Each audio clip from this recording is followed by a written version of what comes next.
Número 3, ainda na página 128, nós vamos corrigir aqui.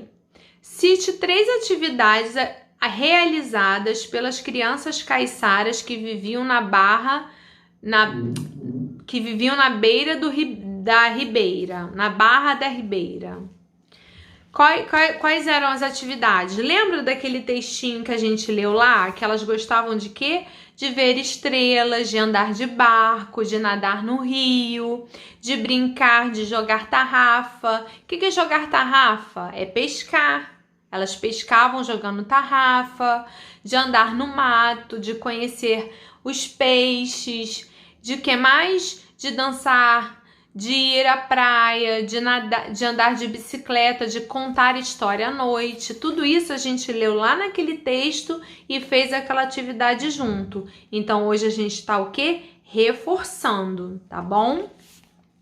Número 4. Quais são as principais diferenças entre uma cidade grande e uma cidade pequena? Quais são as principais diferenças para vocês? Eu observo que nas cidades pequenas eu não vejo muitos prédios, pode ter até um ou outro, e também não vejo muitos movimentos de veículos. Eu coloquei essas 2 observações, mas vocês podem também ter observado outras coisas, então eu vou considerar se vocês tiverem observado outras coisas também, tá? Que eram grandes números de prédios, que a gente não vê nas cidades pequenas, e grandes movimentos de carros que a gente não vê nas cidades pequenas. Essa era a diferença que eu identifiquei, tá bom? Vocês podem ter visto mais. Lembra que a tia pediu para vocês comparar uma imagem com a outra? Número 5. Assinale os atrativos que fazem as pessoas se mudarem para as grandes cidades. Tem 3, tá? 3x, quem assinalou corretamente. Lembra que eu falei? E a gente vai repetir aqui agora. Quem assinalou as 3 primeiras assinalou corretamente, tá? Que é conseguir melhor oportunidade de trabalho, ter mais opções de lazer e ter maior oportunidade de estudo. Porque vocês viram quantas dificuldades tem quando as pessoas não têm como se locomover para estudar? Vocês sabiam que as pessoas que moram no campo, elas almejam, elas desejam muito estudar e tem lugares que não têm acesso à escola e muitas crianças, elas percorrem não só andando a pé, por horas até chegar na escola. Quando elas chegam na escola, as escolas não têm estrutura, vocês sabiam disso? Pesquisem no Google sobre as escolas das zonas rurais, como elas são. Principalmente as escolas desses povos, que, por exemplo, os caiçaras é considerado um tipo de povo diferente. Eles têm escolas que são diferentes, como por exemplo, eles não usam uniformes. Sabia que existem muitas escolas que não usam uniforme? Por quê? Porque o que forma um cidadão é a vontade que ele tem de conhecer, aprender, praticar o que ele aprendeu, para quê? Para ele se desenvolver como cidadão. Então, o importante para eles não é ter um uniforme, é ter um livro, é ter um caderno, é ter uma professora para dar aula, é ter uma mesa, uma cadeira para sentar. Então, é muito legal que vocês tenham essa curiosidade de poder conhecer esse universo das crianças que moram nas zonas rurais e do que elas precisam fazer para chegar até as escolas delas, tá bom, crianças? Vamos lá para a nossa última ficha de correção, que é a ficha número 7 para fecharmos o nosso segundo capítulo. Número 1.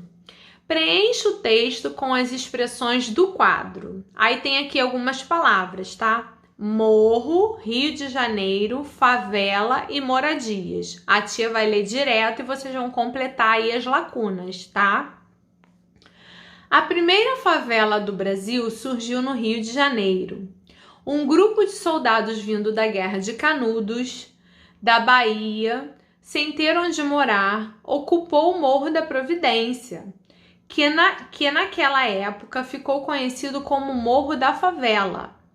Lá foram construídas moradias com os materiais que estavam disponíveis. Naquele tempo, eles encontraram no meio dos materiais latas, papelão e madeira. Por isso que a gente antigamente via muitas favelas, na época que a tia tem 42 anos, eu via muitas favelas que eram ainda de madeira. Hoje já tem casas de tijolos, mas antigamente era desse jeitinho aqui, tá? Número 2. Por que as pessoas vão morar nas periferias das grandes cidades, geralmente sem infraestrutura adequada? Por que vocês acham? Lembra que eu falei? Porque elas não conseguem pagar o aluguel. E aí, nesses lugares, geralmente não pagam aluguel. E quando elas pagam muito pouquinho, que dá para sobreviver. Hoje a gente ainda tem esses programas, né, de Minha Casa Minha Vida. Mas muitas pessoas ainda não têm e acabam indo morar nesses bairros que não têm uma boa infraestrutura, tá bom? Pode deixar que eu vou colocar na minha lista a infraestrutura para dar o significado para vocês. O seu bairro tem infraestrutura adequada? Cite o exemplo.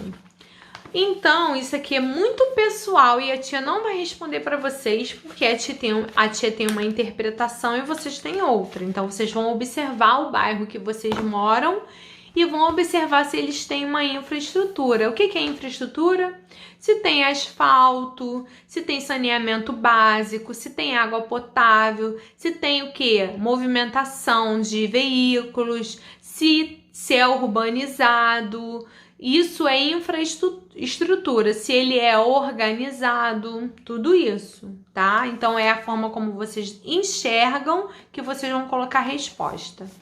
Na página 130, número 4. Leia o trecho do poema a seguir. Todos nós queremos ter bairros bons para se viver. Todos nós queremos ter bairros bons para se viver.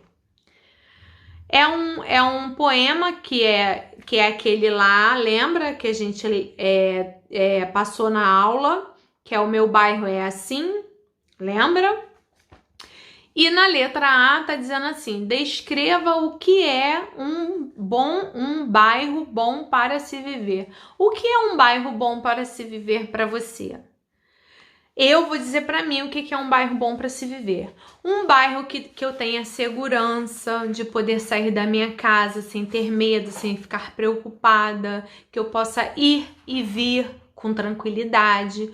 Um bairro onde eu tenha meios de transporte que eu possa me locomover.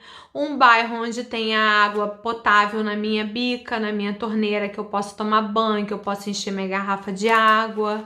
Um bairro onde eu possa ter para o meu filho uma escola, onde eu possa ter hospital. Então, isso tudo é interpretação da tia, mas você vai colocar o que é um bairro bom para você viver, tá bom? Você pode colocar que você gostaria que tivesse um parque que tá valendo. A gente tem o shopping ali, né? Mas o que você colocar é importante para te saber como você enxerga, o que você entende sobre o que é um bairro bom para se viver, tá bom? Faça um desenho da sua rua. Olha que legal! Se fosse alguns anos atrás, quando eu cheguei aqui, o Areal ele não tinha asfalto, hoje ele tem. Então, faça um desenho sobre a sua rua, a rua onde você mora. O que tem na sua rua de interessante, né? Que agora a gente vai fechar aqui, porque na próxima aula a gente vai para o nosso terceiro capítulo e último do livro, para nós concluirmos e darmos andamento ali às nossas revisões. Mas o que é para vocês? O que tem na rua que vocês moram? O que tem? Tem sorveteria? Que mais que tem? Tem lanchonete, que a gente pode comprar um hambúrguer bem gostoso. Tem açaí, tem um parquinho para vocês brincarem. Tem o que na sua rua asfaltada? Tem escola? O que que tem na sua rua? Então vocês vão colocar ali essa observação através do quê? Do desenho que vocês vão fazer. Ó, milhão de beijos para vocês. Pra tia Irene, tá sendo uma felicidade, um prazer enorme dividir esses momentos com vocês. Pena que quando voltar às aulas eu não vou mais poder dar aula para vocês, né? Mas eu tô adorando compartilhar um pouquinho com vocês, tá bom? E eu tô preparando aí aquelas fotografias que eu quero mostrar para vocês, que vai ser muito legal para vocês conhecerem alguns lugares históricos e alguns lugares bem interessantes, verdadeiros, que a tia passou para mostrar para vocês, tá? Super beijo e até a próxima aula, tá bom? Fiquem com Deus.